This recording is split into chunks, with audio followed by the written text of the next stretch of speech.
Hello friend, welcome to IQ world.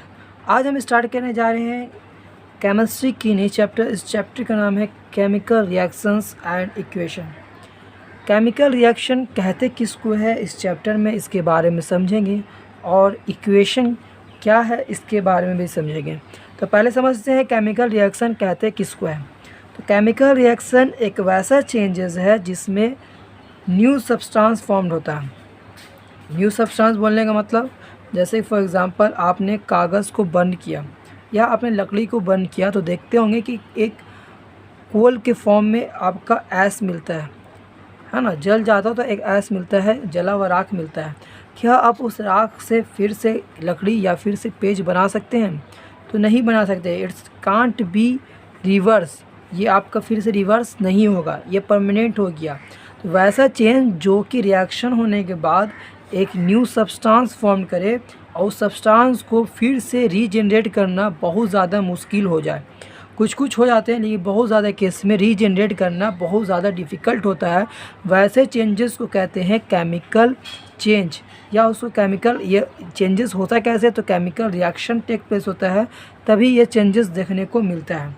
अभी हम उस केमिकल रिएक्शन के बारे में पढ़ेंगे कि केमिकल चेंज जितने भी चेंजेस होते हैं वो इरिवर्सिबल होते हैं। इरिवर्सिबल उसको कहते हैं वैसा चेंज जिसको हम रिवर्स नहीं कर सकते, मतलब जिसको फिर हम दोबारा रिटर्न वही ओरिजिनल फॉर्म में नहीं ला सकते हैं, वैसे चेंज को कहते हैं इरिवर्सिबल। तो आपका केमिकल चेंजेस जो होते हैं वो आपका इरिवर्सिबल चेंजेस होता है।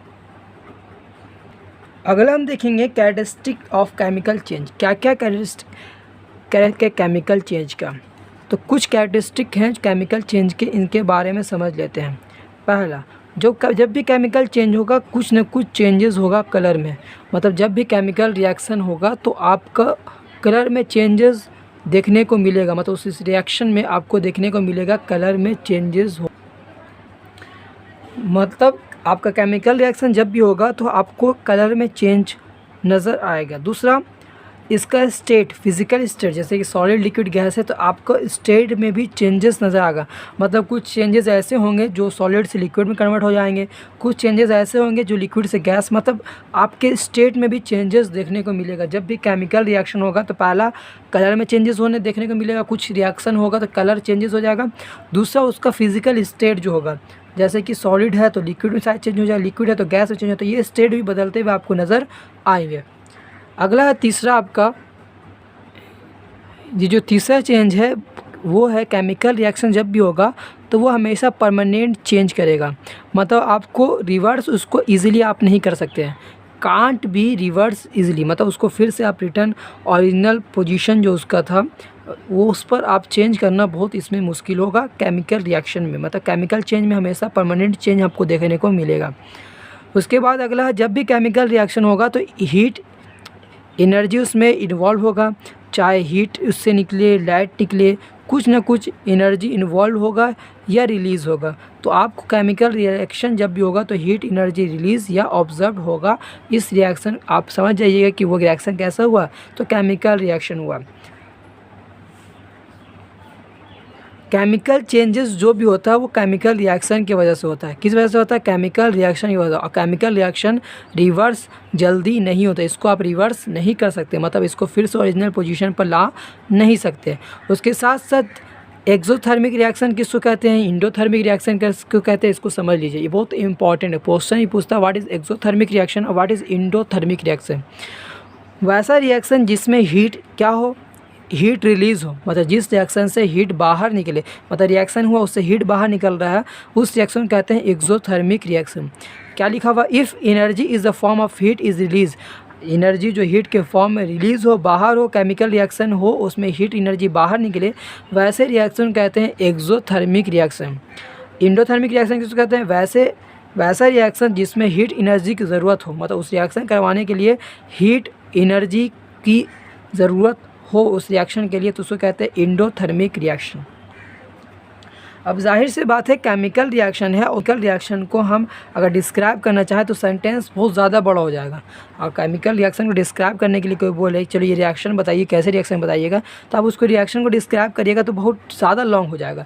तो इसलिए इसकी वजह से इसको दूरी करने के लिए, इसको जो ड्रॉबैक था इसको ख़त्म करने के लिए दो तरीके से इसको इक्वेशन को दिखाया जाता है। मतलब केमिकल रिएक्शन को दिखाने का दो तरीका है। पहला इसको कहते हैं केमिकल इक्वेशन, मतलब केमिकल रिएक्शन को दिखाने का तरीका को कहते हैं केमिकल इक्वेशन। मतलब केमिकल रिएक्शन में जो भी चेंजेस होता है तो केमिकल इक्वेशन के ज़रिए दिखाया जाता है। इक्वेशन बनाते कैसे, तो दो तरीके से केमिकल इक्वेशन बनता है। पहला नाम है आपका वर्ड इक्वेशन, पहला का नाम क्या है, वर्ड इक्वेशन, और सेकंड है आपका सिंबल इक्वेशन। याद रखिएगा, फर्स्ट आपका वर्ड इक्वेशन और सेकंड आपका सिंबल इक्वेशन। अब देखते हैं कि वर्ड इक्वेशन को कैसे लिखा जाता है। पहली बात, दो इक्वेशन है केमिकल इक्वेशन, पहला वर्ड इक्वेशन, दूसरा है सिंबल इक्वेशन। वर्ड इक्वेशन में हम इक्वेशन को वर्ड के तौर पर लिख के करते हैं। आपके लेफ़्ट हैंड साइड में हम रिएक्टेंट को लिखते हैं जिसके साथ रिएक्शन हो रहा है, और राइट हैंड साइड जो नया सब्सटेंस फॉर्म होता है प्रोडक्ट को लिखते हैं। ठीक है, पहला इसको वर्ड इक्वेशन लिखने का तरीका, पहले आप क्या करिए, जो रिएक्शन हो रहा है, जो रिएक्टेंट है उसको आप लेफ़्ट साइड में लिखिए, और जो न्यू सब्सटेंस फॉर्म्ड हुआ है उसको आप राइट हैंड साइड में लिखिए। दूसरा, अगर एक से ज़्यादा रिएक्टेंट है तो प्लस का साइन दीजिए। क्या दीजिए, प्लस का साइन देकर, एक से ज़्यादा रिएक्टेंट है तो प्लस का साइन देकर उस रिएक्टेंट को लिखिए। उसके बाद आपको एरो देना, मतलब अगर आप रिएक्टेंट लिख चुके हैं तो आप क्या करिए, एरो मारिए। एरो देने के बाद जो एरो का जो आपका एरो साइड जो रहेगा, मतलब फ्रंट साइड रहेगा, वो आपको दिखाएगा प्रोडक्ट को, और एरो का बैक साइड जो रहेगा वो दिखाएगा रिएक्टेंट को। ठीक है, एरो का जो हेड पॉइंट रहेगा वो दिखाएगा प्रोडक्ट को, और एरो का जो बैक साइड रहेगा वो दिखाएगा रिएक्टेंट को। एरो इसलिए दिखाया जाता है कि रिएक्शन होने के बाद जो न्यू सब्सटेंस बन रहा है वो कहाँ बन रहा है, उस डायरेक्शन को दिखाया जाता है।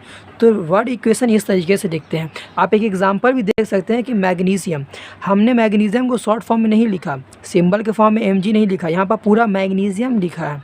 ऑक्सीजन को हमने O2 नहीं लिखा बल्कि पूरा ऑक्सीजन लिखा, इसलिए इसको कहते हैं वर्ड इक्वेशन। मतलब हम जो रिएक्टेंट है उसको हम पूरा वर्ड में लिखते हैं।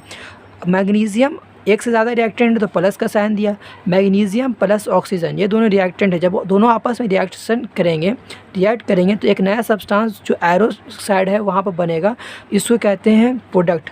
जो नया सब्सटेंस बनता है वो आपका राइट हैंड साइड बनता है। आपके राइट हैंड साइड में नया सब्सटेंस बना जिसका नाम है मैग्नीशियम ऑक्साइड। हमने जितनी भी चीज़ें लिखा वो सब किस में लिखा, वर्ड में लिखा, इसलिए इस इक्वेशन को कहते हैं वर्ड इक्वेशन। इससे ज़्यादा आसान है आपका आने का सबसे बेहतर तरीका हम मानते हैं कि वो सिंबल इक्वेशन है। जैसे यहाँ पर हमने मैग्नीशियम को पूरा मैग्नीशियम लिखा था, यहाँ पर देखिए हमने मैग्नीशियम लिखा था और ऑक्सीजन पूरा लिखा था, लेकिन जब हम सिंबल का बात करें तो हमको पूरा मैग्नीशियम और ऑक्सीजन लिखने की ज़रूरत नहीं है। हमको सिर्फ Mg मैग्नीशियम हो जाएगा और O2 ऑक्सीजन हो जाएगा। इस तरीके से हम इस रिएक्शन को जब दिखाते हैं सिंबल के फॉर्म में तो इस रिएक्शन को कहते हैं सिंबल इक्वेशन। इस रिएक्शन को जो इक्वेशन फॉर्म बनाते हैं सिंबल के तौर पर दिखाने के लिए तो इसको कहते हैं सिंबल इक्वेशन कहा जाता है। बाकी सब कुछ सेम है। अब हम जानते हैं क्लास 9 में आपको पढ़ाया था कि जो आपका मास होता है वो mass neither be created nor be destroy. Mass को ना ही हम क्रिएट कर सकते हैं और ना ही डिस्ट्रॉय कर सकते हैं। तो जो यहाँ पर केमिकल रिएक्शन हुआ कि पहले केमिकल रिएक्शन में मैग्नीशियम 1 था, ऑक्सीजन 2 था, तो जब रिएक्शन होने के बाद जो प्रोडक्ट बना, नया सब्सटेंस बना, उसमें ऑक्सीजन 1 कैसे हो गया? तो ये तो होना नहीं चाहिए, क्योंकि हम जानते हैं मास जो होता है neither be created nor be destroy. Mass को ना ही क्रिएट किया जा सकता है ना ही डिस्ट्रॉय किया जाता है। तो यहाँ पर एक आइटम जो ऑक्सीजन का वो कम कैसे हो गया? तो इसको हमको बैलेंस करना ज़रूरी है। तो इसके बाद पढ़ेंगे कि बैलेंसिंग ऑफ केमिकल इक्वेशन क्यों होता है। तो इसके बारे में हम law of conservation of mass जो कि क्लास 9 में पढ़ाया था कि law of conservation of mass क्या कहता है कि मास नाइदर भी क्रिएटेड, मास को ना ही हम क्रिएट कर सकते हैं ना ही डिस्ट्रॉय कर सकते हैं। तो जो मास रिएक्टेंट में था वही मास आपके प्रोडक्ट में भी रहना चाहिए। इसलिए इसके बाद हम लोग सीखेंगे कि बैलेंसिंग करना क्यों ज़रूरी है, तो बता दिया। अब बैलेंसिंग करना कैसे करना चाहिए उसके बारे में भी हम समझा रहे हैं। अब देखिए यहाँ पर बैलेंसिंग कैसे किया जाता है। इसको आप समझ लीजिए एक यहाँ पर कि यहाँ पर ऑक्सीजन 2 है, यहाँ पर ऑक्सीजन 1 है। तो ऑक्सीजन 2 यहाँ पर है, तो आप यहाँ पर 2 करने के लिए क्या करिएगा, यहाँ पर आगे 2 लगा दीजिएगा। जब आगे 2 लगा दीजिएगा तो 2 आगे लगाने की वजह से मैग्नीशियम भी हो गया, वो भी 2 हो गया, और ऑक्सीजन भी 2 हो गया। जबकि आपके लेफ़्ट हैंड साइड में अभी भी मैग्नीशियम 1 ही है, तो इसको भी 2 करने के लिए आप 2 एक और लगाइएगा, तब ये इक्वेशन क्या हो गया, बैलेंस हो गया। इसको हीट एंड ट्रायल मेथड भी कहा जाता है, कि मतलब आप जहाँ पर एक दोनों तरफ देख लीजिए, बैलेंस कर लीजिए, अपने हिसाब से पुट करिए वैल्यू, और इसी मेथड को हम हीट एंड ट्रायल मेथड भी कहते हैं। लेकिन अभी हम और डिफाइन तरीके से पढ़ेंगे, इसलिए अब आगे देखिए। बैलेंसिंग ऑफ केमिकल इक्वेशन, इसके बारे में बताया जा रहा है कि बैलेंसिंग ऑफ केमिकल इक्वेशन किस लिए किया जाता है। इस वजह से किया जाता है क्योंकि हम लोग law of conservation of mass क्या कहता है, तो law of conservation of mass यही कहता है कि जो मास रिएक्टेंट में है, जो रिएक्शन हो रहा है, जिस मास जो आइटम के एलिमेंट के साथ जो रिएक्शन हो रहा है उसका मास, और जो नया सब्सटेंस फॉर्म हुआ है, जो प्रोडक्ट में जो आया है, वो उसका मास दोनों सेम होना चाहिए, अलग अलग नहीं होना चाहिए। जैसे कि ये बैलेंस इक्वेशन है, मैग्नीशियम भी 2 पीस, यहाँ पे भी मैग्नीशियम 2 पीस, ऑक्सीजन 2 पीस, यहाँ पर भी ऑक्सीजन 2 पीस, तो इस इक्वेशन को हम बैलेंसिंग इक्वेशन कहेंगे। इस इक्वेशन को बैलेंसिंग इक्वेशन कहा जाएगा। अब देखिए यहाँ पर आपको पहला बैलेंसिंग केमिकल इक्वेशन करने के लिए आपका पहला मेथड हम लोग पढ़ रहे हैं हीट एंड ट्रायल मेथड। इस मेथड का नाम क्या है, हीट एंड ट्रायल मेथड। ये मेथड कैसे काम करता है इसके बारे में समझते हैं। हीट एंड ट्रायल मेथड करने के लिए आपको कुछ इस तरीके से स्टेप है जो आपको करने पड़ेंगे। पहला स्टेप है कि आप एक लिस्ट तैयार करिए, जिस लिस्ट में आप जितने भी एलिमेंट है और उसके जितने भी आइटम हैं, उस आइटम को जो रिएक्टेंट साइड है उस रिएक्टेंट साइड के आइटम में लिख दीजिए, और जो आपके प्रोडक्ट साइड है जितने भी एलिमेंट के उस आइटम को आप प्रोडक्ट साइड लिख दीजिए। तो पहला आपका यहाँ पर स्टेप है, क्या स्टेप है कि जो नंबर ऑफ़ आइटम है, जो एलिमेंट में जो नंबर ऑफ़ आइटम प्रेजेंट है उसको लिस्ट तैयार करिए। कितना कितना आइटम आपको LHS में, मतलब रिएक्टेंट में कितना आइटम है, और आपके प्रोडक्ट में कितने कितने आइटम है, उसको एक लिस्ट तैयार करिए एलिमेंट का, कितना कितना एलिमेंट का कौन कौन कितना आइटम है LHS और RHS में, मतलब रिएक्टेंट और प्रोडक्ट में कितना कितना आइटम है, उसको आप एक लिस्ट में रखिए। उसके बाद स्टार्ट करिए बैलेंसिंग करना वहाँ से जिस कंपाउंड का सबसे ज़्यादा नंबर ऑफ़ आइटम है, जिस कंपाउंड का मैक्सिमम नंबर ऑफ़ आइटम है, वहाँ से आप बैलेंस करना शुरू करिए। ठीक है। उसके बाद ये माइंड में ज़रूर रखिए कि आपको क्या करना है, इक्वलाइजिंग करना, मतलब बराबर करना, मतलब दिमाग में ये ज़रूर रखना है कि दोनों तरफ आइटम को बराबर करना। ऐसा नहीं आप बैलेंस करिए कि कहीं पर कुछ कम हो जाए, कहीं बेसी हो जाए, न, दिमाग से बैलेंस करना है कि सब का सब रिएक्टेंट और प्रोडक्ट क्या हो जाए, बराबर हो जाए। उसके बाद चौथा स्टेप के एनालाइज करिए इस इक्वेशन को, अब एक नज़रिया देखिए और देखिए कि क्या हमको फर्दर कुछ काम करना बाकी है, कुछ और बैलेंसिंग करना बाकी है। अगर नहीं है, अगर LHS और RHS अगर दोनों बैलेंस हो चुका है, दोनों साइड बैलेंस हो चुका है, तो उस टेबुलर फॉर्म को, जो आपके टेबुलर फॉर्म है, जो आपने लिस्ट बनाया है, उसको आप रिटर्न अपने इक्वेशन में पुट करना शुरू करिए। बैलेंसिंग हो गया तो उसको पुट करना शुरू करिए।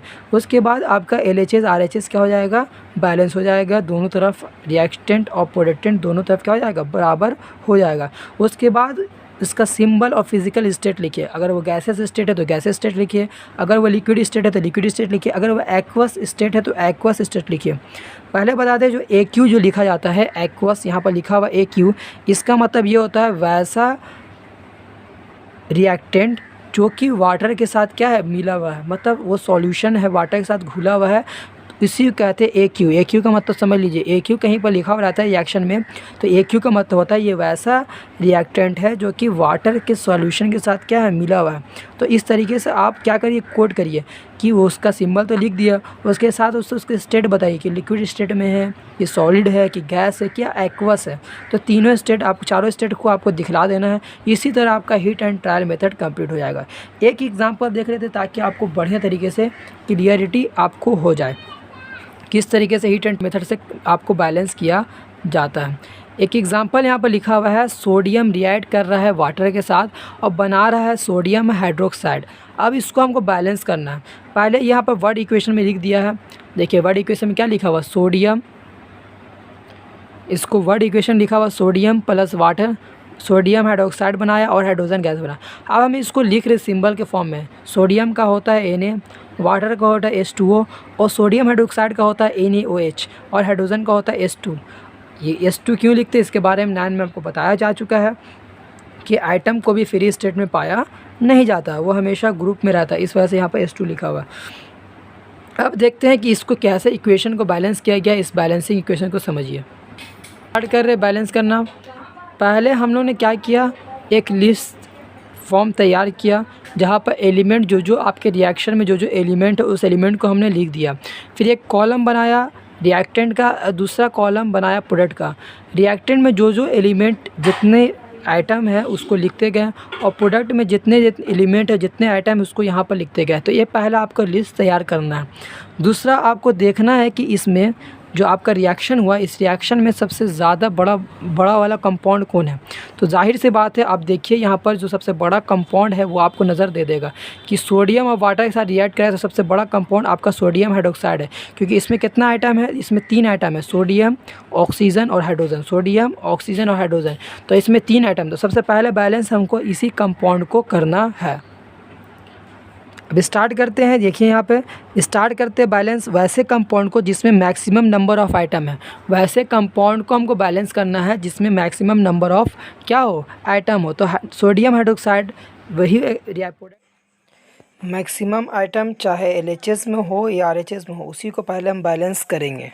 NaOH में जो है आपका रिएक्टेंट प्रोडक्ट साइड 2 और 1 3 है, 2 और 1 3, लेकिन यहाँ पर आपका वाटर में सिर्फ 2 ही है। तो इसको बैलेंस करने के लिए यहाँ पर अगर 2 डालते हैं तो 2 हाइड्रोजन हो जाएगा और 2 NaOH में 2 हाइड्रोजन और यहाँ पर 2 हाइड्रोजन। तो कितना हाइड्रोजन हो गया, 4। 2 सोडियम, 2 ऑक्सीजन और 2 हाइड्रोजन, और 2 हाइड्रोजन ऑलरेडी यहाँ पर है तो कितना हाइड्रोजन हो गया, तो और 4 हाइड्रोजन हो गया। तो 4 हाइड्रोजन करने के लिए आप क्या करिएगा, यहाँ पर 2 लगा दीजिएगा। तो ये हो जाएगा मल्टीपल हो जाएगा, तो ये हो जाएगा आपका 2 हाइड्रोजन और 2 हाइड्रोजन, 4 हाइड्रोजन हो जाएगा। और ऑक्सीजन यहाँ पे कितना है, 2। तो इस तरीके से हाइड्रोजन तो बैलेंस हो गया।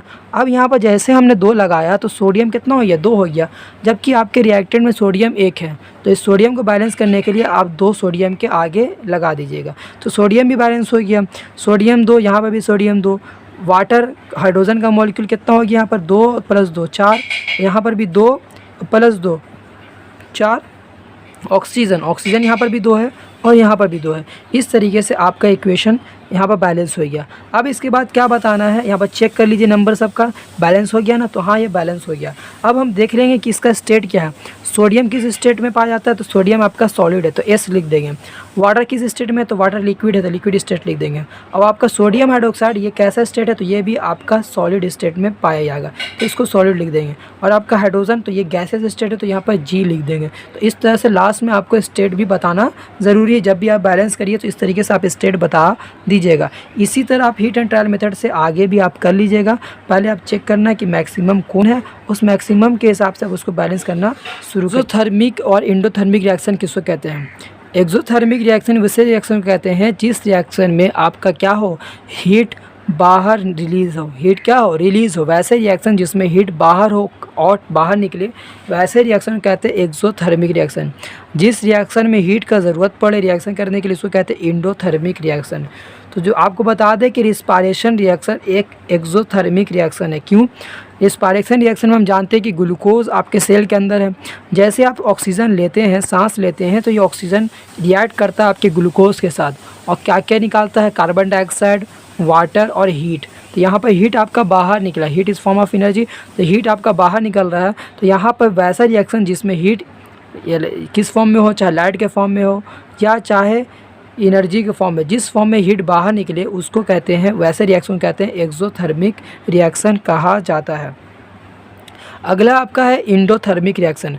वैसा रिएक्शन जिस रिएक्शन में हीट का ज़रूरत पड़े रिएक्शन करने के लिए, वैसे रिएक्शन कहते हैं इंडोथर्मिक रिएक्शन। वैसा chemical reaction is said to be endothermic if the reaction involve observation of heat, जिसमें हीट क्या हो, ऑब्जर्व हो, ज़रूरत पड़े, वैसे रिएक्शन कहते हैं इंडोथर्मिक रिएक्शन। जैसे यहाँ पर नाइट्रोजन है, ऑक्सीजन है, ये दोनों हीट के प्रेजेंस में अगर रिएक्ट करेगा तो बनाएगा निट्रिक ऑक्साइड NO। तो तो इस तरीके से आपको पता होना चाहिए, जब हीट ज़रूरत पड़े तो उसको कहेंगे एंडोथर्मिक रिएक्शन। आपका जो फोटोसिंथेसिस रिएक्शन है उसको एंडोथर्मिक रिएक्शन भी कहते हैं, क्योंकि फोटोसिंथेसिस रिएक्शन में सनलाइट का प्रेजेंस होना ज़रूरी है। तो सूरज की रोशनी आता है, उसमें क्या करता है, सनलाइट को ऑब्जर्व करता है लीव्स, जिसकी वजह से आपका फोटोसिंथेसिस रिएक्शन जो है आपका एंडोथर्मिक रिएक्शन। इसको लिख लीजिए, photosynthesis reaction is endothermic reaction. अब हम बात करते हैं कि केमिकल रिएक्शन के टाइप कितने होते हैं। तो पहला हम केमिकल रिएक्शन के टाइप पढ़ेंगे कम्बिनेशन रिएक्शन। पहला है केमिकल रिएक्शन का जो टाइप है, उस रिएक्शन का नाम है कम्बिनेशन रिएक्शन। कम्बिनेशन आपको लग रही है, सुनने ही में लग रहा है कम्बिनेशन मतलब कंबाइंड होकर बनेगा।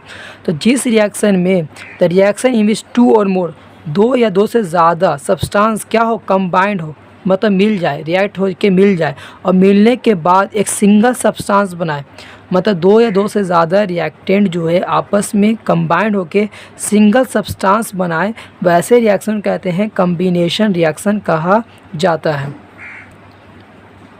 उसी चीज़ को यहाँ पर देखो किस तरीके से फिगर देखा है कि ए कोई और रिएक्टेंट है, बी कोई और रिएक्टेंट है, जब दोनों आपस में रिएक्ट होकर एक सिंगल प्रोडक्ट बनाए उसको कहते हैं कम्बिनेशन रिएक्शन। इसका एग्जांपल नाइट्रोजन और प्लस हाइड्रोजन के साथ रिएक्ट कराएंगे तो बनेगा एमोनिया। तो एक सिंगल रिएक्टेंट बना, सिंगल प्रोडक्ट बना, तो ये किसका एग्जांपल हो जाएगा, तो आप कम्बिनेशन रिएक्शन का ये एग्जांपल हो जाएगा। उसी के साथ साथ अब आगे बढ़ते हैं आपका डीकम्पोजिशन रिएक्शन। कौन सा reaction, decomposition reaction. Decomposition reaction वैसा रिएक्शन जिसमें सिंगल सब्सटेंस क्या हो जाए, ब्रेक डाउन हो जाए टू और मोर सब्सटेंस में, मतलब सिंगल सब्सटेंस डिकम्पोज हो जाए to or more simple substance में, वैसे रिएक्शन कहते हैं डिकम्पोजिशन रिएक्शन। इसको स्क्रीनशॉट ज़रूर कर लीजिएगा, जब हम नोट्स बनाएं तो आप नोट्स बना सकते हैं, ठीक है। जिस तरह के सिंगल सब्सटेंस ए बी है, जब ये रिएक्शन होगा तो ये ए और बी दोनों अलग अलग रिएक्टेंट तो अलग अलग फॉर्म में टूट जाएगा, मतलब दो प्रोडक्ट टूट जाएगा, ठीक है। सिंगल रिएक्टेंट है और ये दो और मोर प्रोडक्ट में क्या हो जाएगा, टूटता है, तो इसे कहते हैं डिकम्पोजिशन रिएक्शन। जब भी डिकम्पोज होता है, डिकम्पोज तभी होगा जब इसको हीट मिलेगा तभी ये डिकम्पोज होगा, ठीक है। तो जब डिकम्पोज जब होता है तो हीट का अब यूज़ करता है, इसलिए इसको डिकम्पोजिशन रिएक्शन को हम एंडोथर्मिक रिएक्शन के तौर पर भी समझते हैं, क्योंकि ये कभी कभी आपका डिकम्पोजिशन हीट की ज़रूरत पड़ता है, लाइट का ज़रूरत पड़ता है, कभी इलेक्ट्रिसिटी का ज़रूरत पड़ता है, तो इसको डिकम्पोजिशन का ब्रेक डाउन होना तो अलग अलग फॉर्म में ब्रेक डाउन होता है। अगर डिकम्पोजिशन लाइट की वजह से हो तो उसको कहते हैं फोटोलाइसिस, अगर डिकम्पोजिशन हीट की वजह से हो तो इसको कहते हैं हम reactant to or more product में टूट जाता है, उस रिएक्शन कहते हैं डिकम्पोजिशन रिएक्शन। इसको टूटने के लिए क्या चाहिए होता है, एनर्जी चाहिए होता है, चाहे वो हीट के फॉर्म में मिले या लाइट के फॉर्म में मिले या इलेक्ट्रिसिटी के फॉर्म में, किसी के फॉर्म में, तभी ये क्या होता है, ब्रेक डाउन होता है टू और मोर प्रोडक्ट में, ठीक है। एक एग्जांपल देख लीजिए, यहाँ पर कार्बोनेट है, तो कैल्शियम कार्बोनेट अगर आप हीट दीजिएगा तो कैल्शियम ऑक्साइड और कार्बन डाइऑक्साइड अलग अलग टूट जाएगा, ठीक है। तो ये आपका एग्जांपल है डिकम्पोजिशन रिएक्शन का। तीसरा आपका है डिस्प्लेसमेंट रिएक्शन। कुछ ऐसे रिएक्शन होते हैं जिसमें एक एलिमेंट दूसरे एलिमेंट को क्या कर देता है, डिस्प्लेस कर देता है, मतलब हटा देता है। मतलब एक जो रिएक्टेंट में जो एलिमेंट होते हैं जो हाईली रिएक्टिव होते हैं तो वो लेस रिएक्टिव एलिमेंट को क्या कर देते हैं, डिस्प्लेस कर देते हैं।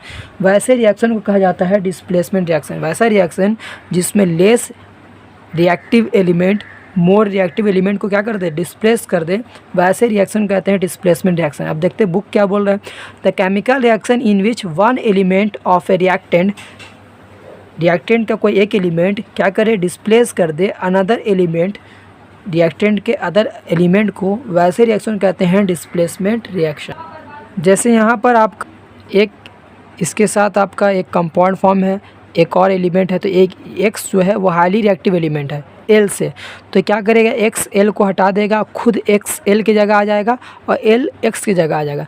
ये वैसे रिएक्शन जिसमें highly reactive element less reactive element को क्या कर दे, डिस्प्लेस कर दे, वैसे रिएक्शन कहते हैं ये रिएक्टिव सीरीज़ याद करना पड़ेगा। मतलब आपको डिस्प्लेसमेंट रिएक्शन करने के लिए आपको आना चाहिए, उससे पहले आपको ये रिएक्टिव सीरीज़ आना चाहिए। जैसे कि ऊपर से नीचे जैसे जैसे आ रहे हैं तो रिएक्टिव सीरीज़ में देखिएगा, पोटासियम जो आसानी से सोडियम को क्या कर सकता है, डिस्प्लेस कर सकता है, लेकिन सोडियम कभी पोटासियम को डिस्प्लेस नहीं करेगा। उसी तरह कैल्शियम मैग्नीशियम को कर सकता है, लेकिन मैग्नीशियम कभी भी कैल्शियम को डिस्प्लेस नहीं करेगा। मैग्नीशियम एल्युमिनियम को कर सकता है, लेकिन एल्युमिनियम कभी मैग्नीशियम को नहीं करेगा। तो ये आपको रिएक्टिविटी सीरीज़ जो होना चाहिए याद होना चाहिए। अगर ये रिएक्टिव सीरीज़ नहीं याद होगा तो आप डिस्प्लेसमेंट रिएक्शन नहीं कर सकते हैं। एक डिस्प्लेसमेंट रिएक्शन का एग्जांपल देख लीजिए ताकि आपको समझ में आ जाए। जैसे कि जिंक और यहाँ पर कॉपर सल्फेट है, जिंक और कॉपर सल्फेट के बीच में रिएक्शन कराया जा रहा है। तो यहाँ पर जानते हैं कॉपर लेस रिएक्टिव है। कॉपर क्या है? लेस रिएक्टिव है। किससे? जिंक से। तो कॉपर डिस्प्लेस हो जाएगा, इसके जगह क्या आ जाएगा? जिंक आ जाएगा। तो यहाँ पर हो जाएगा जिंक सल्फेट और कॉपर बाहर आ जाएगा। तो वैसे रिएक्शन जिसमें से less reactive element more reactive element less reactive element को क्या करते? डिस्प्लेस करते, वैसे रिएक्शन कहते हैं डिस्प्लेसमेंट रिएक्शन। अगला आपका है डबल। यहाँ पर जो डी जो था वो ए के साथ आ गया और बी जो था यहाँ पर आ गया। मतलब जहाँ पर आयन एक्सचेंज कर जाए, आयन क्या हो जाए? आपस में एक्सचेंज हो जाए, वैसे रिएक्शन कहते हैं double displacement reaction. A chemical reaction जिसमें one component each of the both reacting element, एक ही कंपोनेंट दोनों रिएक्टिव एलिमेंट की क्या हो जाए? एक्सचेंज कर जाए और न्यू प्रोडक्ट फॉर्म करे, वैसे रिएक्शन कहते हैं डबल डिस्प्लेसमेंट रिएक्शन। इसको आयनिक एक्सचेंज भी कहा जाता है, जिसमें आयन एक्सचेंज कर जाए वैसे रिएक्शन को भी कहते हैं, वही सेम चीज़ है, उस रिएक्शन को हम डबल डिस्प्लेसमेंट रिएक्शन कहते हैं। यहाँ पर एक एग्जांपल देखिए, यहाँ पर लिखा हुआ आपका सिल्वर नाइट्रेट AgNO3 और यहाँ पर लिखा हुआ है सोडियम क्लोराइड NaCl। यहाँ पर देखिएगा सोडियम, यहाँ पर जो सोडियम है वो डिस्प्लेस हो गया है, कहाँ पर चले गया? सोडियम नाइट्रेट बन गया। और यहाँ पर आपका जो Ag है, Ag जो सिल्वर है वो किसके साथ चला गया? क्लोरीन के साथ। तो जहाँ पर एक आयन Ag जो था, यहाँ पर एक सोडियम था, सोडियम Ag सिल्वर की तरह चला गया और सिल्वर चला गया क्लोरीन के साथ। तो जहाँ पर आयन एक्सचेंज हो जाए एक दूसरे में और एक नया कंपाउंड मतलब एक न्यू प्रोडक्ट फॉर्म करे, वैसे रिएक्शन कहते हैं डबल डिस्प्लेसमेंट रिएक्शन। उस रिएक्शन क्या कहते हैं? Double displacement reaction. ठीक है। कभी कदर क्या होता है, कुछ ऐसे रिएक्शन होते हैं जिसमें प्रिसिपिटेशन फॉर्म हो जाता है, मतलब वो सॉल्युबल नहीं रह पाता है। एक वाइट तरह का प्रिसिपिटेट फॉर्म हो जाता है, एक एक्वस सॉल्यूशन में वाइट कलर का प्रेसिपिटेट फॉर्म हो जाता है जो कि मिक्स्ड नहीं रहता है। कुछ वैसे रिएक्शन कहते हैं प्रेसिपिटेशन रिएक्शन भी कहते हैं। ठीक है, ये आयनिक मतलब ये डबल डिस्प्लेसमेंट रिएक्शन ही में ऐसा आपको देखने को मिलेगा। अगला आपका है oxidation and reduction reaction. Oxidation reaction किसको कहते हैं? तो ऑक्सीडेशन रिएक्शन उसको कहते हैं जिसमें ऑक्सीजन का ऐड होना, मतलब वैसा रिएक्शन जिसमें ऑक्सीजन ऐड हो जाए या हाइड्रोजन रिमूव हो जाए। ऑक्सीजन ऐड हो जाए या हाइड्रोजन रिमूव हो जाए, वैसे रिएक्शन कहते हैं ऑक्सीडेशन रिएक्शन। दूसरा आपका है रिडक्शन। रिडक्शन किसको कहते हैं? वैसा रिएक्शन जिसमें हाइड्रोजन ऐड हो जाए, जिसमें क्या ऐड हो जाए? हाइड्रोजन ऐड हो जाए और ऑक्सीजन रिमूव हो जाए, ऑक्सीजन रिमूव हो जाए, वैसे रिएक्शन कहते हैं रिडक्शन। फिर से सुन लीजिए, ऑक्सीडेशन किसको कहते हैं? एडिशन ऑफ ऑक्सीजन, ऑक्सीजन का जुड़ना, हाइड्रोजन का रिमूव होना, वैसे रिएक्शन कहते हैं ऑक्सीडेशन रिएक्शन। और यहाँ पर रिडक्शन किसको कहते हैं? हाइड्रोजन का जुड़ना यहाँ पर और ऑक्सीजन का हटना, उसको कहते हैं रिडक्शन रिएक्शन। जाहिर से बात है ऑक्सीजन को जोड़ेगा तो यहाँ पर एक एजेंट रहता है जिसको काम करता है ऑक्सीजन को डिस्प्लेस करने का या ऑक्सीजन को जोड़ने का। ऑक्सीजन जो डिस्प्लेस करे उसको रिड्यूसिंग एजेंट कहेंगे, और जो ऑक्सीजन को ऐड करने में और हाइड्रोजन को डिस्प्लेस करने में मदद करे उसको कहते हैं ऑक्सीडाइजिंग एजेंट। ठीक है। ऑक्सीडेशन और रिडक्शन रिएक्शन का एक एग्जांपल देख लीजिए। जैसे यहाँ पर कॉपर ऑक्साइड है, तो यहाँ पर कॉपर ऑक्साइड, तो यहाँ पर कॉपर में ऑक्सीजन जुड़ा हुआ है, लेकिन जैसे रिएक्शन हुआ तो यहाँ पर कॉपर से ऑक्सीजन क्या हो गया? डिस्प्लेस हो गया। कॉपर से ऑक्सीजन क्या हो गया? डिस्प्लेस हो गया। तो ऑक्सीजन का हटना, इसको कहते हैं रिडक्शन। तो यहाँ पर हम बोल सकते हैं कि कॉपर का क्या हुआ? रिडक्शन हुआ। यहाँ पर हाइड्रोजन में ऑक्सीजन नहीं जुटा हुआ था, लेकिन जैसे रिएक्शन हुआ उसके बाद ऑक्सीजन क्या हो गया? ऐड हो गया। जिसमें ऑक्सीजन ऐड हो जाए उसको कहते हैं ऑक्सीडेशन रिएक्शन। तो आपको समझ में आ गया होगा ऑक्सीडेशन और रिडक्शन क्या है। अगला आपको बता दें कि रिडॉक्स रिएक्शन किसको कहते हैं? जिस रिएक्शन में ऑक्सीडेशन भी हो और रिडक्शन भी हो, दोनों चीज़ हो, वैसे रिएक्शन कहते हैं रिडॉक्स रिएक्शन। मतलब जिसमें रिडक्शन भी हो, ऑक्सीडेशन भी टेक प्लेस हो, वैसे रिएक्शन कहते हैं रिडॉक्स रिएक्शन। जैसे यहाँ पर देखिए ऑक्सीजन ऐड है, यहाँ पर ऑक्सीजन क्या हो गया, रिमूव हो गया तो रिडक्शन हो गया, और यहाँ पर हाइड्रोजन ऐड था तो हाइड्रोजन रिमूव हो गया, तो ये भी ऑक्सीडेशन। हम जहाँ बता चुके हैं हाइड्रोजन का रिमूव होना, ऑक्सीजन का जुटना, इसको कहते हैं ऑक्सीडेशन रिएक्शन, और यहाँ पर ऑक्सीजन का रिमूव होना, इसको कहते हैं रिडक्शन रिएक्शन। तो दोनों चीज़ हो रहा है, रिडक्शन भी हो रहा है, ऑक्सीडेशन भी हो रहा है, तो वैसे रिएक्शन कहते हैं रिडॉक्स रिएक्शन कहा जाता है। अगला देखेंगे कंबशन। कंबशन किसको कहते हैं, वैसा केमिकल रिएक्शन जिसमें ये ज़्यादातर आपको फ्यूल में देखने को मिलेगा। जब आप फ्यूल को आप जलाएंगे तो आप देखेंगे कि वहाँ पर हीट और लाइट क्या होता है, इन्वॉल्व होता है, निकलता है, बाहर निकलता है। तो आपका कंबशन जो है जिसमें आपको जलाने के बाद हीट और लाइट बाहर रिलीज़ हो, वैसे रिएक्शन कहते हैं कंबशन रिएक्शन। याद रखिए कंबशन तभी हो पाएगा जब तक ऑक्सीजन गैस रहेगा। अगर ऑक्सीजन के बगैर आप सोचिएगा कंबशन करने के लिए तो ये बहुत मुश्किल है, नहीं हो पाएगा। तो यहाँ पर हम जानते हैं जिस रिएक्शन में ऑक्सीजन ऐड हो, तो यहाँ पर देखिएगा कंबशन रिएक्शन एक ऑक्सीडेशन रिएक्शन है। क्यों? क्योंकि कंबशन तभी होता है जब ऑक्सीजन प्रेजेंस रहता है, तभी होता है, इसलिए कंबशन रिएक्शन को हम ऑक्सीडेशन रिएक्शन भी कह सकते हैं। ठीक है। इसके बाद है क्रोजन। कभी आप देखे होंगे घर में आपका जो ग्रिल वगैरह है वो जंग लग जाता है। तो जंग कैसे लगता है, तो जब भी आप कोई भी आयरन आर्टिकल, कोई भी आयरन का जो चीज़ है उसको आप छोड़ दीजिएगा, कोई भी मेटल चीज़ है उसको आप लंबे समय तक मॉइस्चर में, नमी में, हवा में छोड़ दीजिएगा तो धीरे धीरे उसके ऊपर एक लेयर चढ़ने लगता है ब्राउन कलर का, वही आपका क्रोजन होता है। वही क्या होता है, आपका क्रोजन होता है, जिसको हम रस्टिंग कहते हैं। क्रोजन देखिए, क्रोजन आपका क्या हो गया, आयरन आर्टिकल जो आपका शाइनिंग ख़त्म कर देता है क्रोजन, और जो आपका डिपॉजिट होता है, जंग लगता है, उसको कहते हैं रस्टिंग।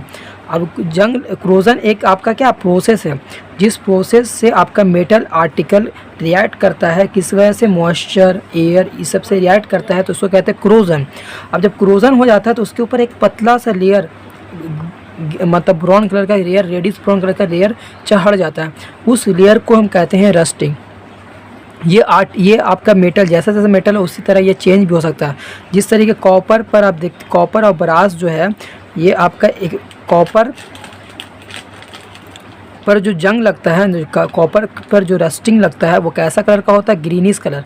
कैसा कलर होता है, ग्रीनिश। लेकिन आप जब देखिएगा आयरन आर्टिकल पर जब जंग लगता है वो आपका नज़र आपका कैसा, रेडिश ब्राउन कलर। कैसा कलर, रेडिश ब्राउन कलर।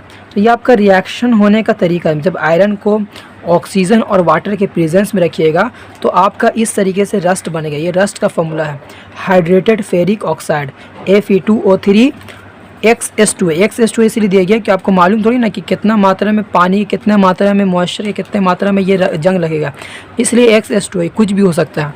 इसलिए आपका ये जंग का फॉर्मूला है hydrated ferric oxide Fe2O3 × XS2। ठीक है।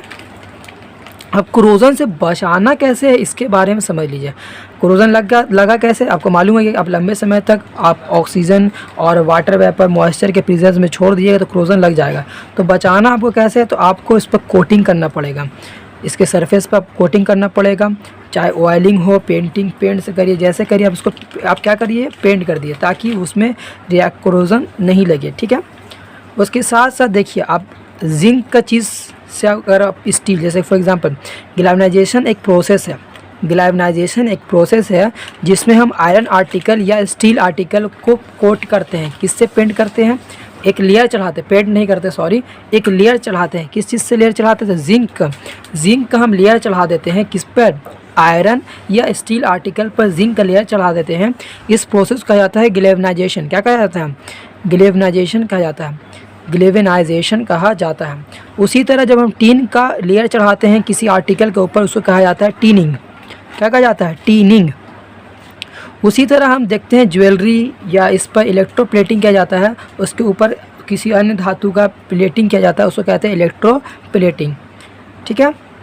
उसी तरह एक और है एनोडाइजेशन। एनोडाइजेशन एक ऐसा ये प्रोसेस है जिसमें हम मेटल जैसे कि कॉपर हो गया, एल्युमिनियम हो गया, ये इलेक्ट्रिकली इसके ऊपर थीन कोटेड ऑक्साइड का, किसका, ऑक्साइड का, ऑक्सीजन का एक थीन कोटेड स्ट्रॉन्ग फिल्म के साथ इसके ऊपर कोट करते हैं। ठीक है। इसको कहा एनोडाइजेशन। ठीक है। ये आपका पहला आपका हो गया। याद रखिएगा एक चीज़ और कि हम जो प्रिवेंशन करते हैं क्रोजन से, पहला कोटिंग करके दूसरा इसके ऊपर वैसा मेटल से कोट करना जो कि नॉन क्रोजिव मेटल है, जिस पर जंग नहीं लगता, उससे आप कोट कर दीजिए। तीसरा गैल्वेनाइजेशन प्रोसेस। गैल्वेनाइजेशन प्रोसेस में क्या होता है, तो जिंक का पतला लेयर क्या किया जाता है, कोट कर दिया जाता है, चढ़ा दिया जाता है, चाहे आयरन आर्टिकल हो या स्टील आर्टिकल हो। तीसरा टीन का पतला लेयर चढ़ाइएगा तो टीनिंग कहलाएगा, या इलेक्ट्रिसिटी से इलेक्ट्रोप्लेटिंग किया जाता है, वो आप करिएगा तो इलेक्ट्रोप्लेटिंग हो जाएगा। और चौथा आपका एनोडाइजेशन है, ठीक है। अब कभी आपके खाने में ऑक्सीडाइज होता है, मतलब आप खाने को लंबे समय तक बाहर में एटमॉस्फेयर में रख लीजिएगा तो वो खाना में ऑक्सीडाइज हो जाएगा, मतलब उसमें ऑक्सीजन का मात्रा ऐड हो जाएगा, जिसकी वजह से वो आपको ख़राब स्मेल देना शुरू कर जाएगा। ये ज़्यादातर फैटी और ऑयली चीज़ में ज़्यादातर होता है, बाहर लंबे समय तक रखिएगा तो ऑक्सीडाइज हो जाएगा। वही जो ख़राब स्मेल देता है ऑक्सीडाइज होने की वजह से, क्योंकि आप लंबे समय तक ऑक्सीजन में रख दिया, बाहर एटमॉस्फेयर में रख दिया, तो वो ऑक्सीडाइज हो जाता है, जिसकी वजह से आपको ख़राब स्मेल देता है। उसी को कहते हैं रैंसिडिटी, मतलब ख़राब स्मेल देना खाने वाली चीज़ों को कहा जाता है रैंसिडिटी।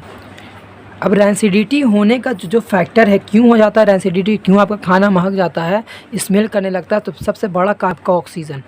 ये ज़्यादातर लिपिड मतलब आपका फैट वाली चीज़ में ज़्यादातर आपको ये देखने को मिलेगा कि वो तुरंत महक जाता है बाहर लंबे समय तक रखिएगा तो।